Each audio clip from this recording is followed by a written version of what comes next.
Hi friends, I am Pavan from Mary's Prime. आज हम कुछ करंट अफेयर्स क्वेश्चन डिस्कस करेंगे, वो ये हैं। फर्स्ट क्वेश्चन है, India innovation index 2020 in which Karnataka topped as the most innovative state has been launched by. ये किसने लॉन्च किया है, इसके बारे में ये क्वेश्चन। इसको लॉन्च किया है नीति आयोग ने, ठीक है। और रैंकिंग कुछ ये हैं। फर्स्ट में कर्नाटका, इसका स्कोर है 42.5, फिर महाराष्ट्र, फिर है तमिलनाडु, तेलंगाना और केरला। इसमें जानने वाली बात है कि 4 स्टेट जो हैं वो साउथ इंडिया से हैं, ठीक है।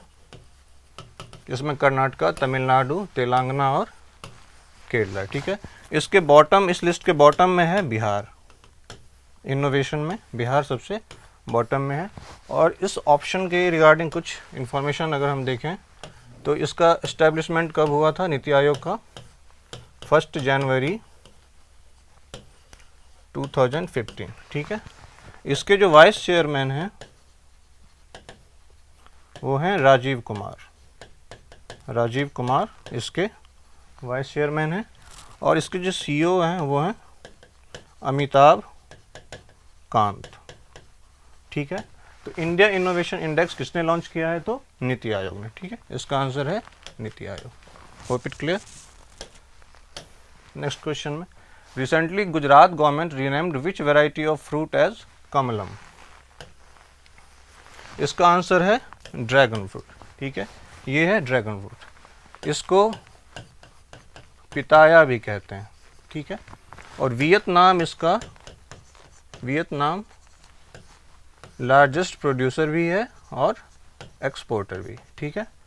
तो ये अभी काफ़ी न्यूज़ में चल रहा है। गुजरात गवर्नमेंट ने इस फ्रूट को, ड्रैगन फ्रूट को रीनेम किया, जिसका नाम रखा गया है कमलम, ठीक है।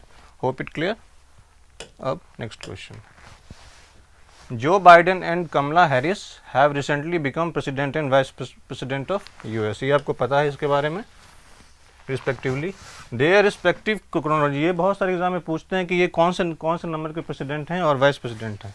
ऑप्शन ए क्या बोलता है? 45th प्रेसिडेंट और 48 वाइस प्रेसिडेंट। ये गलत है। डोनाल्ड ट्रंप थे 45th प्रेसिडेंट और 48 कौन थे? माइक पेंस, ठीक है। ये है correct answer 46। Joe Biden 46th president of United states और कमला हैरिस वो 49th वाइस प्रेसिडेंट, ठीक है। जो बाइडेन एंड कमला हैरिस, ठीक है। The birth anniversary of Subhash Chandra Bose which falls on 23rd January was recently celebrated as. इसका आंसर है पराक्रम दिवस। इसको मिनिस्ट्री ऑफ कल्चर ने इसको रिकॉग्नाइज किया है, मिनिस्ट्री ऑफ कल्चर ने, ठीक है। तो 23rd जनवरी मनाया जाएगा इसको पराक्रम दिवस, ठीक है। ये इनका 125th बर्थ एनिवर्सरी है सुभाष चंद्र बोस का। Hope it clear. और इनके बारे में कांग्रेस का जो सेशन हुआ था 1938 में, कहाँ हुआ था?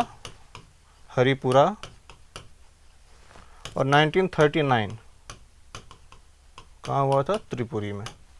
इन दोनों सेशन के जो प्रेसिडेंट थे वो सुभाष चंद्र बोस ही थे, ठीक है। तो इसका क्या होगा आंसर? पराक्रम दिवस मनाया जाएगा 23 जनवरी को हर साल। Hope it clear. Next question है, which of the following statement is not correct regarding question hour of parliament. ये भी काफ़ी न्यूज़ में चल रहा है। इसका क्या है? Option A, it is the first hour of every parliament sitting. ये सही है। किसी भी पार्लियामेंट्री सिटिंग का जो पहला आवर होता है वो क्वेश्चन आवर होता है। ऑप्शन बी क्या? During this hour MP ask question and usually ministers reply them. ये भी सही है। इस आवर में क्या होता है कि कोई भी जो एमपी हैं वो किसी भी मिनिस्टर से क्वेश्चन पूछ सकते हैं और वो जवाब देंगे, वो या तो रिटर्न फॉर्म में होगा या ओरली होगा, ठीक है। ये भी सही है। ऑप्शन सी क्या? It is not held during president address to both the house of parliament. ये भी सही है। जब भी पार्लियामेंट के जॉइंट सेशन को प्रेसिडेंट एड्रेस करते हैं तो उस समय ये नहीं होता क्वेश्चन आवर, उस दिन नहीं रखा जाता और बजट के दिन, इन दोनों दिन क्वेश्चन आवर पार्लियामेंट में नहीं रखा जाता। और ऑप्शन डी क्या है, it is mention in the constitution of India, ये गलत है। ये rules of procedure of house, इसमें हाउस लोकसभा भी है और राज्यसभा भी है, इसके द्वारा ये निर्धारित होता है, ये कॉन्स्टिट्यूशन ऑफ इंडिया में मेंशन नहीं है। तो इसका क्या होगा आंसर, ऑप्शन डी। अब ये इमेज है, इसमें क्या है, मॉर्निंग 11 AM से लेके 12 PM तक ये जो आवर है ये क्वेश्चन आवर माना जाता है, ठीक है। इसमें MP किसी भी मिनिस्टर से क्वेश्चन पूछ सकते हैं। 12 PM से 1 PM इसको कहते हैं ज़ीरो आवर। इसमें कोई भी ऐसा इशू जो कंट्री के लिए बहुत ही इंपॉर्टेंट है, इसको डिस्कस किया जाता है इसमें, ठीक है, इसलिए इसका है रिप्रेजेंट पीपल।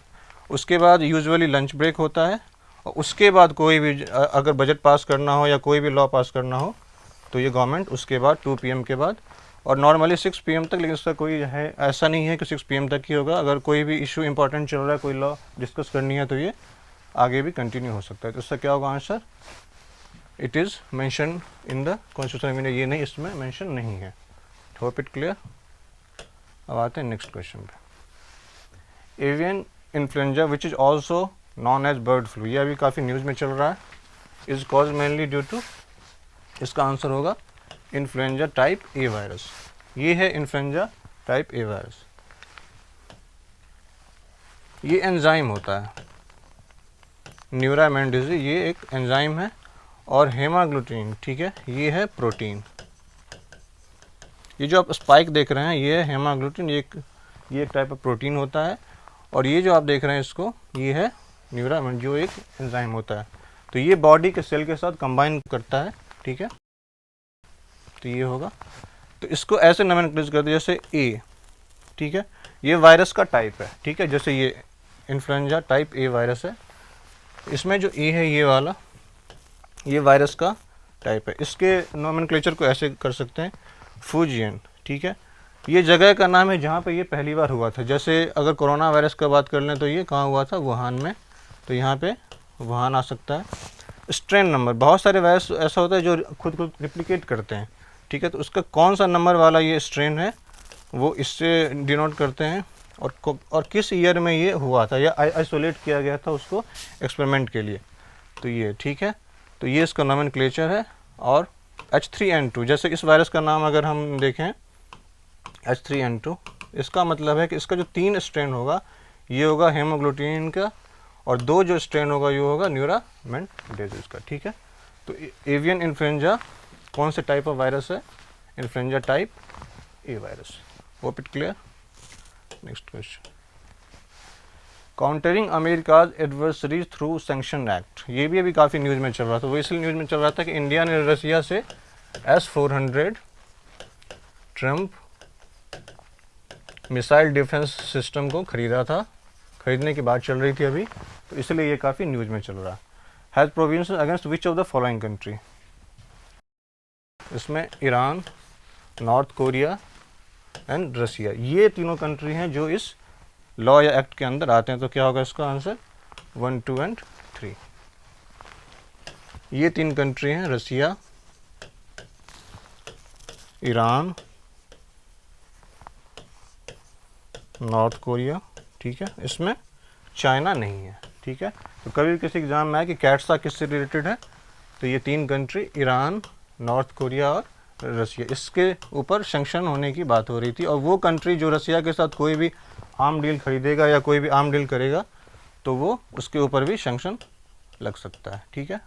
तो इसका क्या होगा आंसर, ईरान, रशिया और north Korea. Hope it clear. तो फ्रेंड्स ये था आज का करंट अफेयर क्वेश्चन। होपफुली ये आपको एग्जाम में काफ़ी हेल्प करेगा। Thank you so much.